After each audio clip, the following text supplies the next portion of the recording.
Bengaluru develop ಮಾಡಲಿ ಅಂತೇಳಿ ಕೊಟ್ಟಿದ್ದಾರೆ ಅವರು ಅಂತೇಳಿ ಸುದ್ದಿಗಳು ಬರ್ತಾ ಇದ್ದಾವೆ. ಡಿ ಕೆ ಶಿವಕುಮಾರ್ ಅವ್ರಿಗೆ ಹೇಳಿ ಅವ್ರಿಗೆ ಕೊಟ್ಟಿದ್ದು ಯಾಕಪ್ಪ ಅಂತಂದ್ರೆ ರಾಜ್ಯದ 60% ರೆವಿನ್ಯೂ ಬೆಂಗಳೂರು ಒಂದ್ರಲ್ಲಿ ಬರ್ತದೆ, ಅದಕ್ಕೆ ಆ ರೆವಿನ್ಯೂ ಹೊಡಿಸುವ ಇವರೆಲ್ಲ ಕಟ್ ಮಾಡ್ತಾ ಇರ್ತಾರೆ.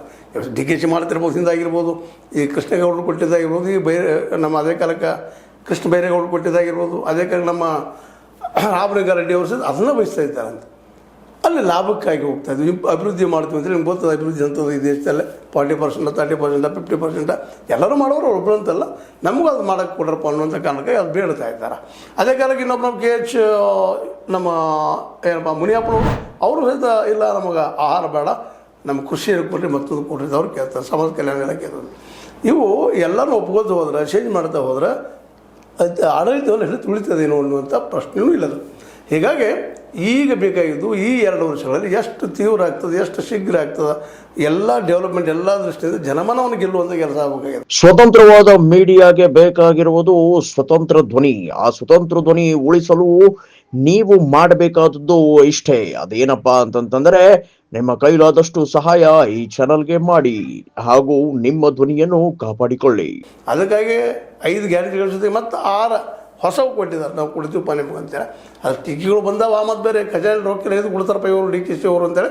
ಬಟ್ ಆದರೂ ಜನಮನವನ್ನು ಗೆದ್ದ 2028ರಲ್ಲಿ ಮತ್ತು 29ರಲ್ಲೇ ಕಾಂಗ್ರೆಸ್ ಗೆಲ್ಲುವುದಕ್ಕಾಗಿ ಒಂದು ರೆಡಿ ಮಾಡ್ತಾ ಇದ್ದಾರೆ. ಮತ್ತು ನಿಜವಾಗಿ ಇವತ್ತು ಇಬ್ಬರನ್ನ ಅಧ್ಯಕ್ಷ ಆಯ್ತು ಮತ್ತು ಅದಕ್ಕೆಲ್ಲ ಮುಖ್ಯಮಂತ್ರಿ ಆಯ್ತು, ಇಬ್ಬರು ಕಾಂಗ್ರೆಸ್ನ ಕಟ್ಟ ಫಾಲೋವರ್ಸ್, ಅದ್ರ ಸಲುವಾಗಿ ದುಡಿದಂಥವ್ರು ಅವ್ರನ್ನ ತಂದು ನೇಮಿಸಿದ್ದಾರೆ. ಇವತ್ತು ಸಿದ್ದರಾಮಯ್ಯರು ಒಳ್ಳೆ ಆಡಳಿತ ಕೊಟ್ಟಿದ್ರು ಸಹಿತ ಅದ್ರ ಬಗ್ಗೆ ಏನೂ ಅವ್ರು ವಿಚಾರ ಮಾಡಲಾರದ.